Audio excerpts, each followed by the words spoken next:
जय हिंद दोस्तों। Deep state Bharat के खिलाफ एक बहुत ही खतरनाक जाल बुन रहा है। कनाडा में जो G7 समिट हो रही है वहां पे प्रधानमंत्री नरेंद्र मोदी जी के जान को खतरा है, ऐसा एक कैनेडियन इन्वेस्टिगेटिव जर्नलिस्ट ने रिवील किया है। खालिस्तानी कुछ प्लान कर रहे हैं वहां पे बहुत बड़ा।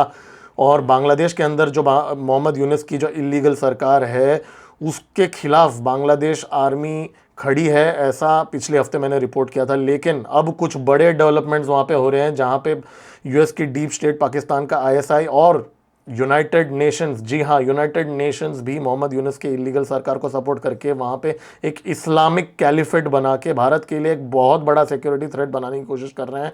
जो सेंट मार्टिन आइलैंड है, जो म्यांमार का कॉरिडोर है, इतना ही नहीं, लाल मुनीर हर्थ एयरबेस भी अब यूनाइटेड स्टेट्स को मिल सकता है। जी हाँ, बहुत बड़ा खुलासा हो रहा है।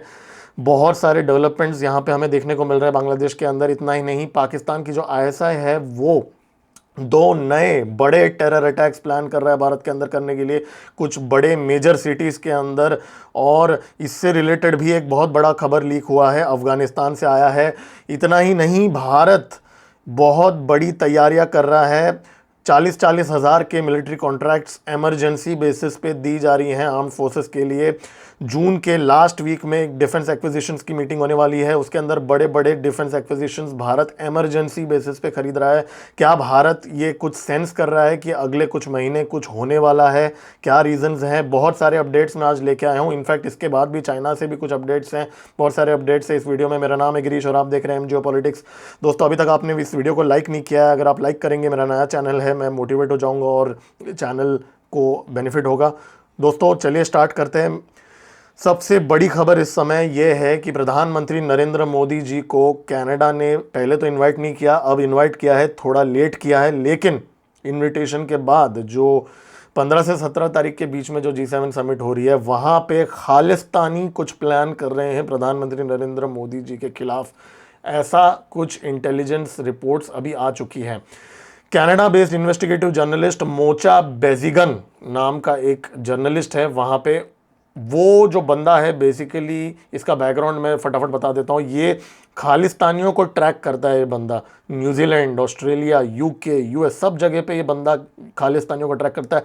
इसने अभी ये एक खबर शेयर किया है कि एल्बर्टा में एक रैली हो रहा था जहाँ पे कुछ खालिस्तानी थे। वहाँ पे उसने ये बातें सुनी कि प्रधानमंत्री नरेंद्र मोदी जी को एम्बुश किया जा सकता है और उन पे अटैक भी किया जा सकता है, ऐसा ये बंदा जो है मोचा बेजिगन ने उसने रिवील किया है। बहुत सारे मेन स्ट्रीम मीडिया में ये खबर आ चुकी है और सिक्योरिटी को लेके बहुत बड़ी चिंता तो है ही, लेकिन हमें थोड़ा सा समझना पड़ेगा कि कनाडा में अभी सिचुएशन क्या है। प्रधानमंत्री नरेंद्र मोदी जी को लेके ही नहीं बल्कि भारत के खिलाफ CIA, ISI क्या बड़ा गेम अगले कुछ दिनों में करने वाला है। वहाँ पे जैसे ही प्रधानमंत्री नरेंद्र मोदी जी लैंड करेंगे, Sikh federation of Canada, world Sikh organisation और सिक्स फॉर जस्टिस, ये 3 ऑर्गेनाइजेशंस के लोग प्रोटेस्ट शुरू करने वाले हैं। जी हाँ, पूरी तरीके से ये डिसाइड हो चुका है कि वो प्रोटेस्ट स्टार्ट करने वाले हैं। इनफैक्ट जो पन्नू जो है सिक्स फॉर जस्टिस का, गुरुपटवर्धन सिंह पन्नू जो है, उसने ऑलरेडी कैनेडियन PM को थैंक कर दिया है कि भाई आपने नरेंद्र मोदी जी को इनवाइट करके हमें मौका दे दिया अब face to face Narendra Modi ji को कन्फ्रंट करने का। जो लोग भारत के प्रधानमंत्री के को मारने की बातें करते हैं वो अब कन्फ्रंटेशन करने की बात कर रहे हैं। यहाँ पे जो मेयर है जहाँ पे ये जो G7 समिट हो रहा है, वो जो लोकेशन है उस लोकेशन का नाम है कनानास्कीस, कैलिब्री एल्बर्टा के पास आता है। इसकी जो मेयर है ज्योति गोंदेक, ठीक है, ज्योति गोंदेक जो है वो जसदेव सिंह ग्रेवाल की बेटी है, ठीक है। और जसदेव सिंह ग्रेवाल जो है ये एग्जीक्यूटिव मेंबर है वर्ल्ड सिख ऑर्गेनाइजेशन का, जी हाँ, जिसका नाम मैंने अभी अभी बताया, टेरर ऑर्गेनाइजेशन। तो जो कैलिगरी की मेयर है जहाँ पे ये G7 समिट जिस एरिया में हो रहा है, उसकी जो मेयर है वो खुद, उसका जो बाप है वो ये टेरर ऑर्गेनाइजेशन का पार्ट है। ये जो प्रोपेगेंडा है, माना जा रहा है कि जॉर्ज सोरोस जिसको फंड कर रहा है, जिन ऑर्गेनाइजेशंस को फंड कर रहा है, वो ऑर्गेनाइजेशंस यहाँ पे मैसिव प्रोटेस्ट्स करने वाली हैं और बहुत ज़्यादा भीड़ आने वाला है। हर एक खालिस्तानी माना जा रहा है कि G7 समिट के आसपास आने वाला है। जी हाँ, ये हर खालिस्तानी के लिए एक ऐसा दिन है जो वो मिस नहीं करना चाहेंगे, जहाँ पे वो भारत के प्रधानमंत्री के को फेस कर सकते हैं। तो बहुत बड़ा फ्लैश पॉइंट यहाँ पे होने वाला है G7 समिट में। मैं इसको बहुत क्लोजली ट्रैक करूंगा। देखिए, कनाडा के जो जो गवर्नमेंट है, कैनरी जो है, वहाँ का प्राइम मिनिस्टर, जो उसकी पॉलिटिकल पार्टी, उसके पास कोई और ऑप्शन नहीं है प्रधानमंत्री नरेंद्र मोदी जी को बुलाने के अलावा, क्योंकि G6 मेंबर्स जो हैं, बाकी मेंबर्स जो हैं, उन्होंने उसके ऊपर बहुत बड़ा प्रेशर डाल दिया कि भाई भारत उनका सबसे बड़ा ट्रेडिंग पार्टनर है और उसको मिस नहीं कर सकते G7 समिट के अंदर, इसलिए उसको बुलाना पड़ा। लेकिन अब वहाँ पर ये बड़ा गेम हो रहा है। इतने में एक बहुत बड़ा खुलासा बांग्लादेश के अंदर हुआ है, बहुत बड़ा खुलासा है दोस्तों। मैंने पिछले हफ्ते की वीडियो के अपडेट में दिया था कि बांग्लादेश आर्मी का जो चीफ है वो जब रशिया गया था, वहाँ पे वेपन्स डील साइन करके आया पुतिन के जो ऑफिशियल्स के साथ। उसके बाद में मैंने बोला था कि उसकी सॉफ्टवेयर अपडेट हो चुकी है और उसने इमीडिएटली एक स्टेटमेंट इशू किया था मोहम्मद यूनुस को कि भाई रखैन कॉरिडोर जो है, ह्यूमैनिटेरियन कॉरिडोर है, उसे ना बनाने दिया जाए, सेंट मार्टिन आइलैंड जो है यूनाइटेड स्टेट्स को ना दिया जाए। ऐसा बांग्लादेश का जो आर्मी चीफ ने ये स्टेटमेंट दिया था। उसकी सॉफ्टवेयर अपडेट हो गई थी, ऐसा पिछले हफ्ते मैंने रिपोर्ट किया था। लेकिन अब उसको भी चैलेंज किया जा रहा है, और वो कैसे किया जा रहा है? यूनाइटेड नेशंस, जी हाँ, वो यूनाइटेड नेशंस जो जस्टिस की बातें करता है, वो अब टेररिस्ट्स को खुलेआम सपोर्ट कर रहा है बांग्लादेश के अंदर। और बांग्लादेश के आर्मी चीफ के ऊपर एक बहुत बड़ा, अब उसके पास एक डिसीजन लेना है अगले 2 महीने के अंदर। या तो उसको वहाँ पे मिलिट्री रूल डिसाइड करना है, या डीप स्टेट जीतने वाला है। डीप स्टेट जीतने क्यों वाला है वो अभी आपको मैं बता दूंगा।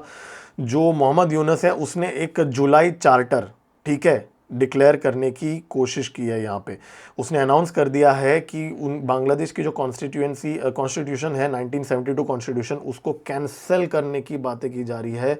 और वो अब सुल्तान बनने वाला है मोहम्मद यूनुस, ये प्लानिंग की जा रही है। डीप स्टेट अब मोहम्मद यूनुस को सुल्तान बनाने वाला है। और जुलाई डिक्लेरेशन और जुलाई चार्टर, इसकी बातें की जा रही है। अब ये जुलाई डिक्लेरेशन क्या है, मैं आप लोगों को बता देता हूँ।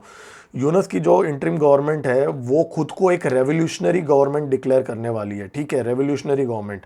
और जो आर्मी चीफ और जो बांग्लादेश के जितने भी आर्मी फोर्सेस हैं, उनको एक इस्लामिक रेवोल्यूशनरी आर्मी बनाने की बातें की जा रही है। मतलब एक इस्लामिक रेवोल्यूशनरी आर्मी, तो एक रेवोल्यूशनरी गवर्नमेंट बनेगा और एक इस्लामिक रेवोल्यूशनरी आर्मी भी बनेगा। अब ये कौन सा रेवोल्यूशन करने वाले हैं ये तो हमें देखना पड़ेगा, लेकिन it's not difficult to predict. ये लोग काफ़ी प्रेडिक्टेबल होते हैं। बांग्लादेश एक रेडिकल इस्लामिक कैलिफेट बन सकता है, ऐसा माना जा रहा है, ईरान की तरह। और यूनाइटेड स्टेट्स की जो डीप स्टेट जिसने ईरान के अंदर तख्ता पलट कराया था, वही चीज़ अब बांग्लादेश के अंदर होते हुए हमें नज़र आ रहा है। बांग्लादेश का आर्मी चीफ या तो उसको एक टफ डिसीजन लेना पड़ेगा, या तो वो बिक चुका है, या तो वो डर चुका है। ये 3 ही ऑप्शन उसके पास है। या तो उसको मिलिट्री कू करना पड़ेगा, या तो उसको सरेंडर करना पड़ेगा, या तो अपने पैसे लेके यूनाइटेड स्टेट्स में मैंसन खरीद के आराम से रिटायर हो सकता है, जैसे पाकिस्तान के आर्मी चीफ्स भी करते हैं। तो यहाँ पे कुछ बड़े डिसीजंस यहाँ होने वाले हैं। ये जुलाई चार्टर के अंदर यूनुस ने ये बोला है कि वो ये जुलाई चार्टर को साइन करवाने वाला है मेजर पॉलिटिकल पार्टी से। अब मेजर पॉलिटिकल पार्टी में से अवामी लीग को तो निकाल ही दिया, बैन ही कर दिया। बांग्लादेश का जो 12.5 करोड़ का पॉपुलेशन है, उसमें से जो 4 करोड़ वोटर्स जिस पार्टी को वोट करते हैं, उसको तो बैन कर दिया अवामी लीग को। बचे सिर्फ बीएनपी है और छोटी मोटी पार्टियाँ हैं। अब ये जो बीएनपी जो है, वो उसका उतना वहाँ पे रुतबा नहीं है। अगर अवामी लीग को अगर आप निकाल देंगे, तो ये जो कौन से पार्टीज़ हैं जो इसको साइन करने वाले हैं, वो है एनसीपी, जो यूनुस का एलाई है, जो माना जाता है कि सिर्फ 10% उसका वोट शेयर है वहाँ पे। तो मोहम्मद यूनुस को बहुत अच्छी तरीके से पता है कि सिर्फ 5% वोटर्स ही बांग्लादेश में उसके साथ हैं। तो ये एनसीपी के साथ मिलके, नेशनल सिटीजन पार्टी के साथ मिलके, वो 10-15% वोटर्स को जमा करके और बीएनपी से किसी तरह साइन लेके वो ये कॉन्स्टिट्यूशन जो है 1972 में इस्टेब्लिश किया गया था बांग्लादेश का, उसको कैंसिल करके जुलाई चार्टर साइन करने वाला है। और बांग्लादेश को एक इस्लामिक कैलिफेट बनाने की यहाँ पे पूरी कोशिश की जा रही है। तो डेमोक्रेसी का यहाँ पे मर्डर हो रहा है। और अगर आप अभी बोलेंगे कि भाई इसमें यूनाइटेड नेशंस ने क्या किया, वेल, यूनाइटेड नेशंस में आप यकीन नहीं करेंगे मैं अगर आपको बोलूँगा, यूनाइटेड नेशंस ने चैप्टर 6 का जो डॉक्यूमेंट्स हैं उसमें पब्लिश किया था कि बांग्लादेश में ह्यूमन राइट्स वायलेशन हो रहा था, राइट। फरवरी का टाइम था, इसी साल की बात थी। लेकिन उसके बाद में यूनाइटेड नेशंस ने, अब माना जा रहा है कि बांग्लादेश के आर्मी को ये बोल दिया है कि अगर वो यूनुस को सपोर्ट नहीं करेगा तो वो यूनाइटेड नेशंस जो हैं वो बांग्लादेश आर्मी के ऊपर भी एक्शन लेगा। जी हाँ, यूनाइटेड नेशंस पाकिस्तान बांग्ला जी हाँ, यूनाइटेड नेशंस बांग्लादेश आर्मी के खिलाफ भी एक्शन लेगा। अब आप लोग बोलोगे कि यूनाइटेड नेशंस बांग्लादेश आर्मी के ऊपर कैसे एक्शन ले सकता है? वेल, बांग्लादेश आर्मी जो है ना, उसका जो मेजर काम है वो क्या है? वो यूनाइटेड नेशंस के पीस कीपिंग फोर्स का पार्ट होना उसका मेजर एक्टिविटी है। बांग्लादेश को बहुत ज़्यादा रेवेन्यू जो है हर साल मिलता है यूनाइटेड नेशंस की पीस कीपिंग फोर्सेस में अपने आर्मी को भेज के। यूनाइटेड नेशंस ने ये बोला है कि बांग्लादेश को पीस कीपिंग आर्मी से वो निकाल देगा। जी हाँ, निकाल देगा अगर Bangladesh army chief Yunus government को सपोर्ट नहीं करता है।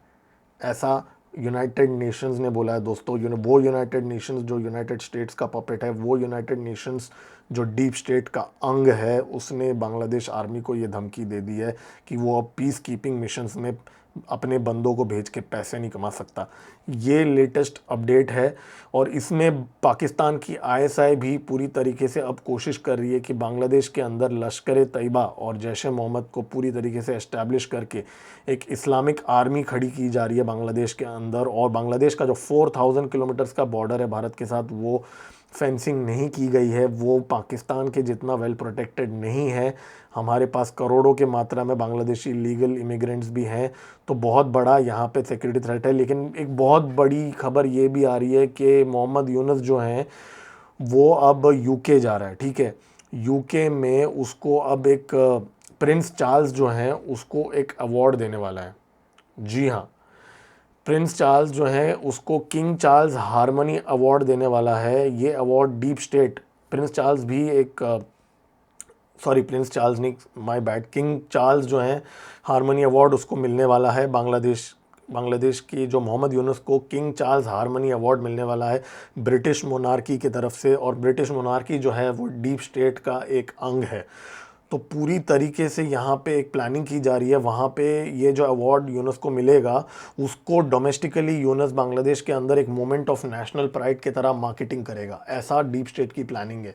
तो जैसे ही उसको ये अवार्ड मिलेगा, उसके जो स्टूडेंट यूनियंस हैं और जो जमात इस्लामी के लोग हैं, हिजबुल तहरीर और जिहादी लोग जो हैं, अंसर अल इस्लाम अलकायदा के जो फ्रेंचाइजीज़ है बांग्लादेश के अंदर, वो सारे होर्डिंग्स लगाने वाले हैं कि बांग्लादेश के मोहम्मद यूनुस को ये अवार्ड मिला है वहाँ पे यूके के अंदर। तो इतनी गंदी प्लानिंग की जा रही है बांग्लादेश के अंदर एक रेवोल्यूशनरी गवर्नमेंट बनाने के लिए। इसको बहुत नज़दीकी से मैं ट्रैक करूँगा। लेकिन यहाँ पे भारत के लिए सबसे बड़ा सिक्योरिटी थ्रेट क्या है, वो ये है कि यूनाइटेड स्टेट्स को चित्तागोंग पोर्ट देने की बातें की जा रही है। यस, चित्तागोंग पोर्ट देने की बातें की जा रही है। सेंट मार्टिन आइलैंड में भी यूनाइटेड स्टेट्स को एक मिलिट्री बेस बनाने की बातें की जा रही है यहाँ पे। और पाकिस्तान और टर्किश मिलिट्री को जो लाल मुनीरहत एयरपोर्ट, जी हाँ, लाल मुनीरहत एयरपोर्ट में पाकिस्तान और टर्किश फोर्सेस को वहाँ पे लाने की भी बातें की जा रही हैं। यूनाइटेड स्टेट्स को चित्तागोंग एयरपोर्ट और सेंट मार्टिन आइलैंड, पाकिस्तान और टर्की को लाल मुनीरहत एयरबेस देने की यहाँ पे बातें की जा रही है। तो वो जो चाइनीज़ को जो बेस देने की जो न्यूज़ थी, अब वो डिस्प्यूट हो चुकी है लेटेस्ट अपडेट के अनुसार। वहाँ पे बहुत ही डेंजरस गेम इस समय हो रहा है बांग्लादेश के अंदर। भारत के लिए बहुत बड़ा सिक्योरिटी थ्रेट है। अब जो उनका आर्मी चीफ है वकर जमान जो है वो हज के लिए निकल चुका है। अब हज वो क्यों गया है? क्या वो एक जंग लड़ने वाला है डीप स्टेट के साथ, उसके लिए उससे पहले वो हज चला गया है, उसके वजह से वो हज चला गया है, या फिर वो बांग्लादेश को बेच चुका है डीप स्टेट को और गिल्टी फील हो के वो हज जा रहा है? अब क्या वो लड़ने के लिए हज जा रहा है या वो गिल्टी फील हो रहा है उसको कि उसने डीप स्टेट को बेच दिया, इसके लिए हज जा रहा है, ये हमें तो नहीं पता। लेकिन अगले 1 महीने में अगर बांग्लादेश के आर्मी चीफ ने अगर नहीं किया, मोहम्मद यूनुस को नहीं हटाया, तो डीप स्टेट पूरी तरीके से बांग्लादेश को कैप्चर कर लेगा। दोस्तों, ये बहुत बैड न्यूज़ है भारत के लिए अगर ये होगा तो। लेकिन भारत पीछे नहीं बैठा हुआ है। भारत भी बहुत सारे कदम उठा रहा है, बहुत सारे मिलिट्री एक्विजिशंस कर रहा है। वो उसके बारे में मैं इस वीडियो में आगे बताऊंगा। लेकिन उससे पहले एक बहुत बड़ी डेवलपमेंट आ चुकी है, उसके बारे में हम बात करेंगे। उससे पहले ठीक है, अब वो डेवलपमेंट क्या है मैं आप लोगों को बता दूंगा। पाकिस्तान का जो आईएसआई है वो भारत के अंदर दो बड़े टेरर अटैक्स प्लान कर रहा है। ठीक है, ये खबर आई है, और ये जो दो बड़े टेरर अटैक्स है ये बड़े सिटीज़ में होने वाले हैं। ठीक है, और ये कहाँ से इंटेलिजेंस आई है? वेल, ये इंटेलिजेंस आई है एहसानुल्लाह एहसान। ठीक है, ये बंदा तहरीक तालिबान मतलब टीटीपी का ऑफिशियल स्पोक्स पर्सन रह चुका है। जी हाँ, ये ऑफिशियल स्पोक्स पर्सन रह चुका था पास्ट में, और ये आजकल आर्टिकल्स लिखता है बहुत सारे न्यूज़ पब्लिकेशंस के लिए, और ये बंदे ने पहलगाम अटैक भी प्रेडिक्ट कर दिया था। जी हाँ, मार्च के महीने में ये बंदे ने अलर्ट कर दिया था कि पहलगाम अटैक भारत के ऊपर एक बहुत बड़ा, पहलगाम तो नहीं बोला था नाम, लेकिन उसने बोला था कि भारत के ऊपर एक बहुत बड़ा टेरर अटैक होने वाला है आईएसआई के द्वारा, और वो हुआ था। और आज यही बंदा बोल रहा है कि पाकिस्तान का जो आईएसआई है वो भारत के अंदर दो बड़े अटैक करवाने वाला है, एक बहुत बड़े शहर में कराने की कोशिश कर रहा है। और ये जो अटैक है, इस अटैक में पाकिस्तान का जो आईएसआई है वो सबूत प्लांट करने वाला है अफ़गानिस्तान के फुटप्रिंट्स का। और कहीं ना कहीं पाकिस्तान आईएसआई जो है वो तालिबान को ब्लेम करने की कोशिश करेगा ये टेरर अटैक्स को लेके। ये सनसनीखेज खुलासा हुआ है। एहसानुल्लाह एहसान ने बोला है, टीटीपी का जो एक्सपोक्स पर्सन है, इसने ये भी बोला है कि पाकिस्तान का जो आईएसआई है वो चाइना बॉर्डर पे भी कुछ करेगा, सैबोटेज करेगा। अब वो क्या करेगा ये उसने रिवील नहीं किया है। माना जा रहा है कि चाइना बॉर्डर पे वो कुछ ऐसा इंसिडेंट करवाएगा जिससे चाइनीज़ आर्मी को एक बहाना मिलेगा इंडियन आर्मी के साथ लड़ने के लिए। तो बहुत डेंजरस डेवलपमेंट्स हो रहे हैं। अब देखिए, ये जो आर्टिकल एक पब्लिश हुआ है संडे गार्डियन, उसके अंदर ये बंदे ने ये सारी चीज़ें लिखी है। ये जो अफ़गान तालिबान का आदमी जो है, ये माना जा रहा है कि देखिए, अफ़गान का जो तालिबान है इस समय, भारत माना जा रहा है कि वो पूरी तरीके से भारत के साथ है इस समय। केपीके में आए दिन अटैक्स होते हैं पाकिस्तान आर्मी के ऊपर। तो ऐसे हालत में पाकिस्तान का आईएसआई का तालिबान के साथ एक बैक डील होने की प्रोबेबिलिटी हो तो सकती है। जियोपॉलिटिक्स में कुछ भी हो सकता है, लेकिन चांसेस इस समय कम लग रहे हैं। तो बहुत ये एक अपडेट है, लेकिन भारत जो है चुप नहीं बैठा है। भारत को ये इंटेलिजेंस मिल चुकी है। अगले 2 महीने के अंदर, मैंने मेरे पिछले वीडियो के अपडेट में मैंने बताया था कि प्रधानमंत्री नरेंद्र मोदी जी ने अभी इस हफ्ते एक सीक्रेट मीटिंग हुई थी 16 मिलिट्री ऑफिशियल्स के साथ। जी हाँ, प्रधानमंत्री नरेंद्र मोदी जी के उनके घर पे दिल्ली में लोक कल्याण मार्ग में 16 मिलिट्री ऑफिशियल्स के साथ एक सीक्रेट मीटिंग हुई थी, जहां पे इंडियन मिलिट्री ऑफिशियल्स ने उनको बताया कि उनको इंटेलिजेंस मिली है कि अगले 2 महीने के अंदर पाकिस्तान कुछ मिसचीफ करने वाला है। तो माना जा रहा है कि इस मीटिंग में प्रधानमंत्री ने उनको एक टोटल फ्री हैंड दे दिया है। जी हाँ, एक फ्री हैंड दे दिया है। और आप सोचिए, ये एक रिपोर्ट आती है, और ये रिपोर्ट बाय द वे, ये जो मीटिंग है ये मेन स्ट्रीम मीडिया में नहीं आई है। एक रिनाउंड जर्नलिस्ट हैं आर राजगोपालन, उनके कुछ यूट्यूब चैनल्स भी हैं, द ऑल्टरनेट मीडिया करके एक यूट्यूब चैनल है जहाँ पे उन्होंने ये रिवील किया, आप वहाँ पे जाके देख सकते हैं। तो उनको पीएमओ के ऑफिस में उनका बहुत एक्यूरेट इन्फॉर्मेशन उन्हें मिलता है, और वो उन्होंने ये चीज़ रिवील किया है कि ये सीक्रेट मीटिंग हुई थी। तो अब आप सोचिए, भारत को इसका इंटेलिजेंस आ चुका है। अब आप सोचिए बांग्लादेश में क्या हो रहा है। अब आप सोचिए जो अफ़गान का जो तालिबान का जो इंटेलिजेंस रिपोर्ट है, और ये सारी चीज़ों को अगर आप कनेक्ट करेंगे तो हमें ये पता चल रहा है कि कुछ बड़ा होने वाला है अगले 2 महीने के अंदर। आप इस वीडियो को भी सेव करके रख सकते हैं कि हम बातें कर रहे हैं इस टॉपिक के बारे में।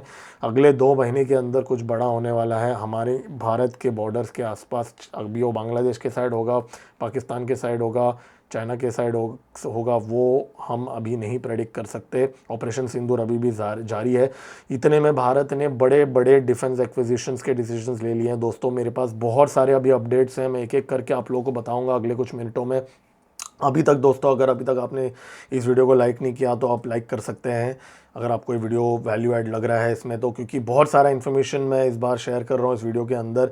सबसे बड़ी खबर हमारी जो डिफेंस एक्विजिशन को लेके है वो है कि भाई भारत ने इंडियन नेवी को की कुछ न्यूज़ आई है। सबसे पहले मैं उसके बारे में बात करता हूँ, और उसके बाद में मैं बाकी चीज़ों के बारे में बात करूँगा। ठीक है, इंडियन नेवी का जो आईएनएस अरनाला जो है, जो anti submarine warfare shallow water aircraft है, वो कमीशन होने वाला है 18 जून को। ये भारत का पहला एंटी सबमरीन वॉरफेयर वाला शैलो वाटर एयरक्राफ्ट है।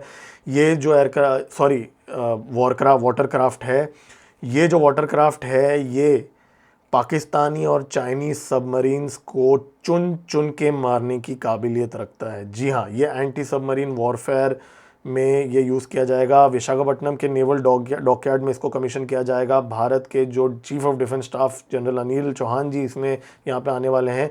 ये पहला होगा 16, जी हाँ 16 anti submarine warfare watercraft commission की जाएंगी, उसमें से ये पहला वाला होगा।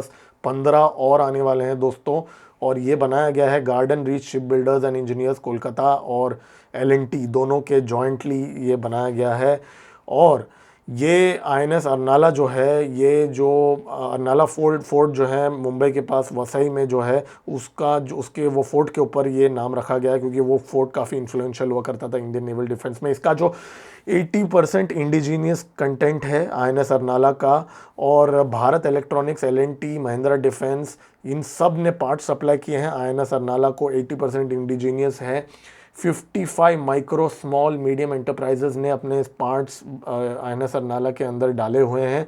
और इसके साथ साथ इसका जो ये 77 मीटर्स का है, 1490 टन का ये जो शिप है, ये भारत का सबसे बड़ा नेवल वॉरशिप है जो डीजल इंजन वाटर जेट का कॉम्बिनेशन का इंजन पावर्ड ये वॉरशिप है। और आईएनएस अर्नाला जो है ये इसके बाद में माना जा रहा है इस साल 10, जी हाँ 10 वॉरशिप्स कमीशन होंगे इस साल 2025 में। अब आप सोचिए, इमरजेंसी बेसिस पे ये सारा काम चल रहा है और हमें पता भी नहीं था। अचानक ये न्यूज़ आ रहा है कि इस साल 10 से ज़्यादा वॉरशिप कमीशन होने वाला है, इंडक्शन होने वाला है दोस्तों। 10 वॉरशिप इंडक्शन होने वाले हैं, कमीशन नहीं, इंडक्शन होने वाले हैं। तो ये जो इमरजेंसी इंडक्शंस की जा रही हैं, ये तो नेवी का हो गया, लेकिन आर्मी पीछे नहीं है। आर्मी में अभी इमरजेंसी बजट तो डिक्लेयर कर ही दिया था, मैंने पिछले कुछ वीडियोस में आप लोग को बता दिया था। अभी QRSAM air defence system 30,000 crore दोस्तों, 30,000 करोड़ खर्चा करने वाला है भारत। ये डील अगले 3 हफ्तों के अंदर अप्रूव होने वाला है। जुलाई एंड में जो डिफेंस एक्विजिशन की मीटिंग होने वाली है उसके अंदर ये डील अप्रूव होने वाला है। 30,000 करोड़ का जो QRSAM का डील है, quick reaction surface to air missile system जो है, ये जो है ये DRDO इसको डेवलप करने वाला है। 30 किलोमीटर्स का रेंज होगा। ये MRSAM जो मीडियम रेंज वाला सैम है, और जो आकाश है जो शॉर्ट रेंज वाला है, इसको सप्लीमेंट करने वाला है। मतलब जो भारत का ऑलरेडी जो मल्टी लेयर्ड एयर डिफेंस था, L-70 एयरगन से लेके आकाश से लेके MRSAM से लेके S-400 तक, अब ये जो है QRSAM MRSAM और S-400 के बीच में फिट होने वाला है।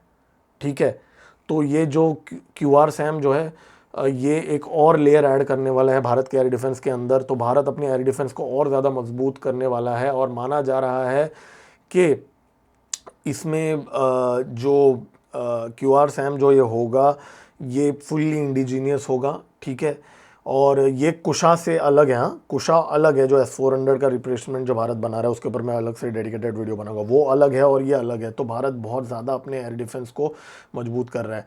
अब एक और मिलिट्री डील यहाँ पे भारत ने किया है। अब वो डील के बारे में मैं फटाफट आप लोगों को बता देता हूँ।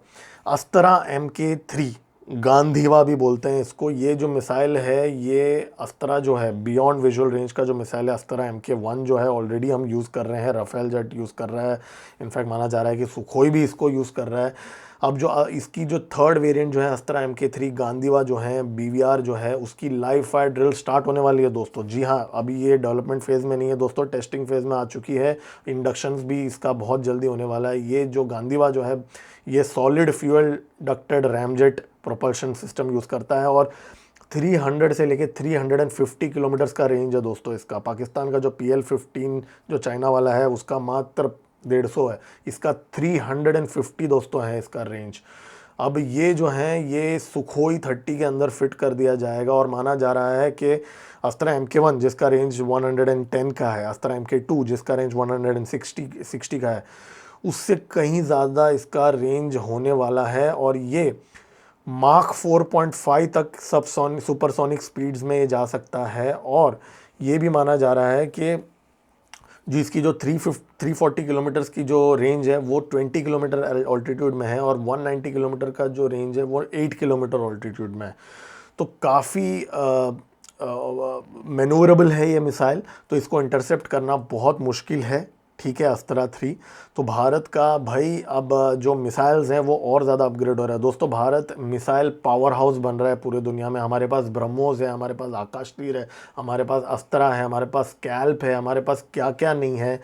भारत एक मिलिट्री सुपर पावर बन रहा है एज वी स्पीक। तो ये भी यहाँ पे हो रही है। ऑलरेडी लास्ट ईयर दिसंबर में इसकी एक राउंड ऑफ टेस्टिंग हो गई थी, अब इसका दूसरा राउंड ऑफ टेस्टिंग होगा और इसी साल इसका मास प्रोडक्शन भी स्टार्ट हो सकता है अगर ये टेस्टिंग सक्सेसफुल होता है दोस्तों। तो ये बहुत ही गुड न्यूज़ है भारत के डिफेंस के लिए। यहाँ पे एक और न्यूज़ आई है, ये अभी चाइना से खबर आई है। जो चाइना जो 50% डिस्काउंट में J-35A दे रहा है पाकिस्तान को, जो 36 इमरजेंसी फ़्लाइट्स दे रहा है। अगेन दोस्तों, मैंने अभी जो इस वीडियो में बात किया है इमरजेंसी जो चीज़ें हो रही हैं हमारे रीजन में, अब आप सोचिए इतनी क्या जल्दी पड़ी थी कि जुलाई महीने में चाइना इमरजेंसी बेसिस पे 36 J-35 दे रहा है पाकिस्तान को। तो ये खबर को लेके चाइना के अंदर हड़कंप मच गई है। जी हाँ, चाइना के जो सोशल मीडिया यूज़र्स है वो लोग अब क्वेश्चन करने लगे हैं चाइनीज़ गवर्नमेंट को कि भाई J-35, चाइनीज़ गवर्नमेंट बोलता है, CCP जो है वो बोलता है कि ये चाइना का सबसे एडवांस्ड एयरक्राफ्ट है। ठीक है, J-35 मतलब सोचो आप, दुनिया का जो सबसे मोस्ट पॉपुलस कंट्री में जो है चाइना और भारत, उसमें से जो चाइना जो है मोस्ट पॉपुलस कंट्री है, उसका most advanced fighter jet J-35 वो खुद ने अभी तक इंडक्ट नहीं किया है। ध्यान से सुनिए, खुद ने अभी तक इंडक्ट नहीं किया है, वो एक छोटे से मक्खी जैसे देश को दे रहा है 50% डिस्काउंट में। आप सोचिए एक बार, आज के डेट में यूएस का F-35 अगर किसी को बेचना है ना यूएस को, तो 1000 अप्रूवल्स लगते हैं, 1000 ड्यू डिलिजेंस लगते हैं। ठीक है, ऐसे ही नहीं बेचते। यहाँ पे पाकिस्तान उसकी जो सो कॉल्ड मोस्ट स्टील्थ और एडवांस जेट है वो पाकिस्तान को, एक छोटे से देश को दे रहा है 50% डिस्काउंट में। यार 50% डिस्काउंट तो क्लियरेंस सेल में लगता है, अपने मोस्ट एडवांस टेक्नोलॉजी पे थोड़ी लगता है। ये बात चाइनीज सिटीजन्स वीबो और चाइनीज सोशल मीडिया में बात करने लगे हैं। वो CCP को क्वेश्चन पूछ रहे हैं कि भाई अगर आपका J-35 इतना अच्छा है तो उसको क्लियरेंस सेल में क्यों दे रहे हो, और इतने इमरजेंसी बेसिस पे क्यों दे रहे हो, और खुद क्यों नहीं अभी तक यूज कर रहे हो। अगर एडवांस्ड है तो पहले खुद यूज करोगे ना भाई, तब जाके बाहर बेचोगे ना। तो ये लॉजिक जो है पाकिस्तान के सोशल मीडिया यूजर्स ने पूछना स्टार्ट कर दिया है। वीबो में इसकी कॉन्वर्जेशंस आ चुकी हैं। आप लोग के पास अगर VPN है, आप लोग वहाँ पे जाके देख सकते हैं। चाइनीज सोशल मीडिया में लोग इसको चैरिटी सेल बोल रहे हैं, और जो कबाड़ जो है चाइना बेच रहा है पाकिस्तान को, ये अभी एक्सपोज हो चुका है। चाइना में खुद लोग बात करने लगे हैं इसके बारे में। ठीक है, और अभी मेजर एक संडे गार्डियन में ही एक रिवील हो चुका है कि जो उन्होंने ये जो एक लिस्ट बना है, अभिनंदन मिश्रा करके एक जर्नलिस्ट है संडे गार्डियन के, उसने पूरा एक लिस्ट बना दिया है जो टेंडर्स हैं पाकिस्तानी एयर बेसिस के जो निकले हैं, उसमें वो टेंडर्स का पूरा एक कंसोलिडेटेड रिपोर्ट उसने बनाया है। उसके अंदर अगर एनालाइज करके ये मालूम पड़ा है कि F-16 जो हैं बर्बाद हुए हैं। जी हाँ, पाकिस्तान के जो F-16 है यूएस के दिए हुए, वो बर्बाद हुए हैं इन अटैक्स में। ये टेंडर्स से रिलेटेड जो इन्फॉर्मेशन है वो कंफर्म करता है ये चीज़। संडे गार्डियन का आर्टिकल है, इसका जो लिंक है मैं डिस्क्रिप्शन में डाल दूंगा, आप लोग देख सकते हैं। तो ये बार बार वैलिडेशन हो रहा है, बहुत सारे रनवेज का रिपेयर का टेंडर निकल चुका है, बहुत सारी चीज़ें मैं रिपीट नहीं करूँगा, सोशल मीडिया पर ऑलरेडी ये हैं। किसी और वीडियो में हम बात करेंगे इसके बारे में, ऑलरेडी ये वीडियो थोड़ा लंबा हो चुका है। तो दोस्तों इसके अलावा अगर हम बात करें पाकिस्तान का एक और जो झूठ डिबंक हो चुका है, आदमपुर एयरबेस में पाकिस्तान ने बोला कि भाई हमने S-400 मार गिराया। तो जो डेमियन जो है, जो ट्विटर यूज़र है डेमियन साइमन, और वो जो सैटेलाइट इमेजेस शेयर करता है, उसने अभी लेटेस्ट इमेज शेयर किया और वापस पाकिस्तान को जलील किया। उसने ये प्रूव किया कि जो पाकिस्तान ने जो इमेज शेयर किया है वो दरअसल मार्च 2025 का है। जी हाँ, आफ्टर अटैक का नहीं है, वो पुराना सैटेलाइट इमेज है जिसमें एक छोटा सा वहाँ पे एक डार्क मार्क था, उसको वो बोल रहे हैं कि भाई ये डैमेज हुआ है एयरबेस को। तो ये वापस एक्सपोज हो चुका है डेमियन साइमन ने। हालांकि पाकिस्तान के पास कोई एविडेंस आज तक है नहीं कुछ ये करने के लिए। तो दोस्तों ये थे आज के अपडेट्स इस वीडियो के। अगर आपको वीडियो अच्छा लगा तो लाइक कर सकते हैं, मेरा नया चैनल है, सपोर्ट हो जाएगा। अगर आपने अभी तक मेरे चैनल को सब्सक्राइब नहीं किया, आप सब्सक्राइब कर सकते हैं। मेरा नाम है गिरीश और आप देख रहे हैं MGO पॉलिटिक्स में, और वीडियो पोस्ट करते रहूँगा। जय हिंद।